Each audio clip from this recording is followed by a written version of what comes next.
We need to dream big. Our god is a big god. Do you believe? మన దేవుడు గొప్ప దేవుడు. ఆయన గొప్ప దేవుడు కాబట్టి చిన్న తలంపులు కలిగిన దేవుడు కాదండి. ఆయన గొప్ప దేవుడు కాబట్టి గొప్ప తలంపులు కలిగిన వాడు. ఆ గొప్ప తలంపులు కలిగిన దేవుడిని మనము సేవించేటప్పుడు మనం కూడా మన జీవితంలో we have to dream big. నేను గొప్పగా ఏదైనా చేయాలి, ఇంతటితోటి ముగించుకునేది కాదు, ఇంతటితోటి అయిపోయేది కాదు.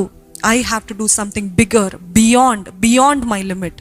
నాకు నా సరిహద్దు కంటే, నేను అనుకున్న దానికంటే ఇంకొంచెం బెటర్గా చేయొచ్చు, ఇంకొంచెం ఐ క్యాన్ అనే we need to dream big for god. మన కుటుంబాన్ని చూసి మనం చేసే కార్యాలు బట్టి మీరు ఉన్న చోట, మీరున్న వారి చోట, అంటే మీ పొరుగు వారి దగ్గర can you be a blessing? Can you say, చూడండి వీళ్ళు ఎంతగా నమ్మారు, ఎంత గుడ్డిగా దేవుని విశ్వసించారు, వీరు ఎంతగా విశ్వసించారో అంతగానే దేవుడు వారిని దీవించారు అని చెప్పగలుగుతారా? విశ్వాసము కనపరిచేది ఎలాగా అంటే, when you know that I'm stepping out in faith lord, విశ్వాసముతో నేను అడుగు వేస్తున్నాను, నా దేవా నువ్వు గొప్ప తలంపులు కలిగి ఉన్నావు, I know you will make my plan successful. ఆయన చిత్తానుసారంగా వేసే ప్రతి అడుగుకి జవాబునిచ్చే దేవుడు.